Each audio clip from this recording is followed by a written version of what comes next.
रायगड, महाराष्ट्रासह देश विदेशातील ताज्या बातम्या पाहण्यासाठी मॅक्स इंडिया लाईव्ह चॅनलला सबस्क्राईब करा आणि बेल आयकॉन दाबायला विसरू नका। सर, देश की राजनीति में आज केवल वक्फ बोर्ड पर ही चर्चा हो रही है। लोकसभा में भी उसी पर चर्चा हो रही है। और अरे उनकी चाहत ही है कि देश में सिर्फ इतनी ही चर्चा हो, बेरोजगारी पे मना हो, बढ़ते हुए महंगाई पे ना हो, रुपया जो गिर रहा है इंटरनेशनल मार्केट में और इंटरनेशनल मार्केट में हमारी जो लज्जा निकल रही है उसके ऊपर चर्चा ना हो।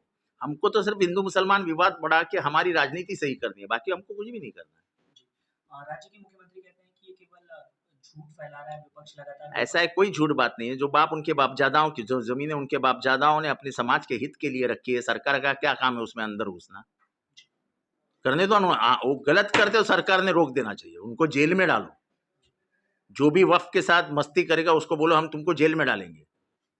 मैं दावे के साथ कहता है कि मुस्लिम समुदाय सरकार के साथ खड़ा रहेगा, क्योंकि सबको मालूम है वक्फ का मतलब क्या होता है। वक्फ का मतलब है दान, और वो समाज हित के लिए दान। उसमें सरकार का क्या है? बहुत सी जमीनों को लेकर वो कह रहे हैं कि ले ली गई थी, पहले से वहां पर छोड़ दी गई थी। कोई ले ली गई थी नहीं, कोई। ये तो ऐसा है कि मैं जमीनें बताता हूँ आपको।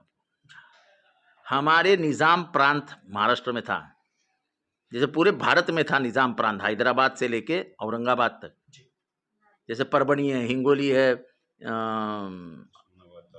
जालना है, नांदेड़ है, परभणी है, औरंगाबाद है, ये सब इलाके में जमीनें हैं। ये जमीनें निजाम की थी, ये निजाम की जमीनें वक्फ हो गई तो हो गई। जैसे हुमायूं का मकबरा है दिल्ली में, वो हुमायूं का मकबरा है, आजू बाजू में 20 एकड़ जमीन है, वक्फ है। लाल किला है, लाल किला के आजू बाजू की जमीन वक्फ है। ताजमहल है, ताजमहल की आजू बाजू की जमीन वक्फ है। वो कोई ले नहीं सकता, कोई एक मुसलमान उस जमीन का मालिक नहीं है, वो समाज की जमीन है। और ये भ्रमित करने वाला विधान है रिज्जू जी का कि कल वो संसद को भी बोलेंगे वक्फ है। नहीं, ये वक्फ, रिज्जू जी आपके मालूमात के लिए मैं बताना चाहता हूं, मुझे नहीं मालूम आपको कितने मालूमात है या नहीं है, कि ये जमीन अंग्रेजों के जमाने की जमीनें थी। जब अंग्रेजों ने यह संसद भवन बनाया, कोई पागल नहीं है जो वक्फ कहेगा उसको पागल खाने भेज दो। जो कहेगा ये वक्फ की जमीन है उसको भेज दो पागल खाने। क्यों खामो खा लोगों का दिमाग खराब कर रहे हो? ये सिर्फ और सिर्फ अपनी राजनीति के लिए, हिंदू मुसलमान करने के लिए कर रहे हैं, और इनका कोई इरादा नहीं है।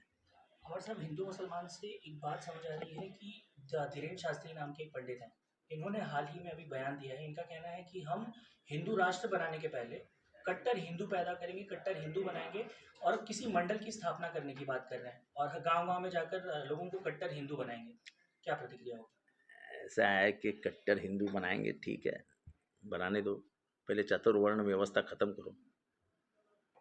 पहले इस हिंदू धर्म में जो अंधकार है, जो जाति व्यवस्था है, उसको चुनौती दे के वो खत्म करो, फिर हम बात करेंगे। लेकिन सर, भारत जैसे देश में जहाँ हम कहते हैं कि सर्वधर्म समभाव, ऐसे देश में हमें संविधान ही मान्य नहीं है। अभी हम सिर्फ संविधान की को लेकर तालियां बजाते हैं, पर हम संविधान को खत्म करने ही निकले हैं। हम संविधान को पैर के नीचे रख के कुचलना ही चाहते हैं। संविधान ने आर्टिकल 19 में कहा है राइट टू रिलीजन, जो फंडामेंटल राइट्स है, जो मूलभूत अधिकार है, उस फंडामेंटल राइट को ही हम इनकार कर रहे हैं, अभी रोकने की कोशिश कर रहे हैं। सरकार का काम ही नहीं है जो धर्म की व्यवस्था है उसके बीच में जाना। वक्फ बोर्ड में इंटरफेयर करने की क्या जरूरत पड़ गई? हमको सिर्फ हिंदू मुसलमान विवाद खड़ा करना है, और कोई काम ही नहीं है हमारा।